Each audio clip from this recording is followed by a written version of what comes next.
Good morning. Alright, time for round numero trace.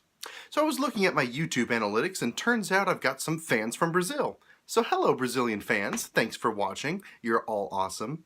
Alright, getting right into it then, we have two best friends, Paul and Camden. These two buds have been friends since kindergarten, which, considering they're both 8 years old, means they've known each other for roughly half their lives. The only problem was that Camden was born with tumors on his T2 and T3 vertebra, meaning he's a paraplegic and requires the use of a wheelchair. But Paul doesn't care. He's never treated Camden any differently, and he never pays it any mind either. You know, kids are the absolute worst, so it's nice to see that Paul's actually just a decent person. Anyway, Camden's wheelchair sucks, man. It's too big for him, so he has trouble moving around in it. He can't use the bathroom without help because it won't fit through the door, and it's been known to tip over and spill Camden onto the floor. But I wouldn't have introduced Paul into the story unless he was important. And lo and behold, he comes in to help his best friend out. Paul starts a GoFundMe campaign for Camden to raise enough money to buy a new wheelchair. And tell me you wouldn't donate money to this kid. Hi, my name is Paul. Here's a picture of me and my best friend Camden. We've been friends since kindergarten and we love to play superheroes during recess. We love to go to McDonald's to eat Happy Meals and play at the park. My friend Camden was born with something on his spine and he can't walk. He's been in a wheelchair since before I met him. I asked my mom if I could go on GoFundMe to help Camden get a new wheelchair. His wheelchair has fallen forward many times, and that sucks. Also, he has a really hard time pushing it because it's so heavy. But do you even know what's worse than that? His wheelchair is too big for him to fit in the bathroom. He can't even fit through the door and use the toilet without asking for help. If he gets a new wheelchair, he's going to be more comfortable and he'll do more things on his own. I think he would go super fast if he got a new chair and we can play more. Please help Camden. So does he do it? Does he get enough money for a new wheelchair? You wouldn't be watching me if the answer was no. He raised over $6,000 for his $3,900 prize. Booyah! Story 2 then's on a bit of a smaller scale, which is saying a lot for me because my stories are usually a smaller scale. So everyone, say hello to Benjamin Houston.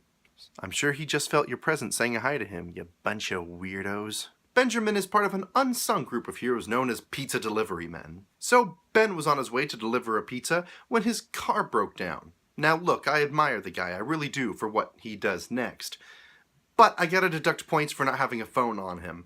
When Ben's car broke down, he couldn't call for help, he couldn't call his boss to tell him what happened, he wasn't able to call the lady who ordered the pizza to tell her what was up, or, you know, a tow truck. Car broken but spirit still intact, Ben gets the pizzas, gets out of his car, and starts making his way to the woman's house. Surprisingly, he eventually gets to the destination, gives the woman her pizza, and gets tipped profusely. He then starts walking away, and as the woman goes back to her life and looks out the window, she sees him running back down the street, and realizes exactly what just happened. Had it not been for the fact that he had already gotten so far away, she would have tipped him more. So instead of tipping him more, she calls his manager and tells him how awesome this guy was. The end result being that Benjamin got the Above and Beyond the Call of Duty award from his CEO. And may I just say how funny and amazing it is that a pizza company has a Above and Beyond the Call of Duty award. It's not like this guy was in a war, he was just delivering pizza. But by golly, is he gonna deliver that goddamn pizza. Funnily enough, Benjamin also got a GoFundMe campaign going on to help him pay for his broken down car and a new pair of shoes. Alright, and our third story is another story about science. Science rules. For you see, for the first time in human history, scientists have been able to alter and modify our genetic code. Specifically, using something called CRISPR. And may I just say how funny it is that this huge scientific advancement is called CRISPR. I don't know, just doesn't seem like a very serious or science-y name. However, using it, scientists have been able to correct a gene that enables a heart condition that can kill thousands of people without showing any signs of symptoms or side effects. But what is CRISPR, you may ask? Well, I don't know. And that's not for lack of trying. I did a lot of research before this video to try and understand what it is.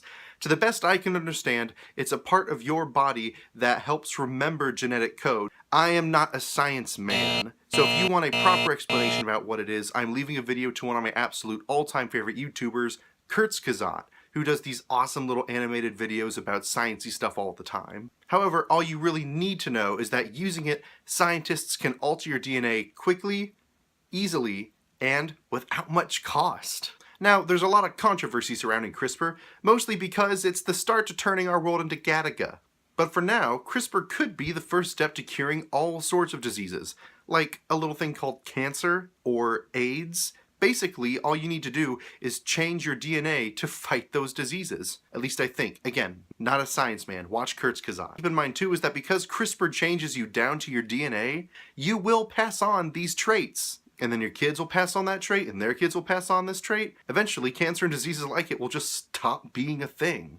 Ideally. If there's one thing science has actually proven to us, it's that the more solutions you make, the more hidden problems come with it. But hey, we wouldn't be using modern medicine if the cons outweighed the pros, and this could be the next step to something huge. And you know what? That's a world I want to live in. And that was episode 3 of SwendooG. Thank you all for watching, and next episode is going to be a little different, but I'm not going to tell you why. Gotta keep all 10 of you intrigued somehow. And some good news for me personally, I was recently hired to be one of the main editors for a new short film produced by Garnet Films. Hopefully people like it. It was awesome to get this chance, and it was a blast to work with you guys. Alright, see you all next week, and have a good day.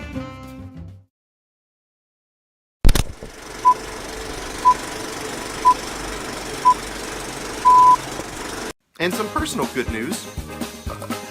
And may I just say how funny it is that And may I just say how funny it is that the scientific.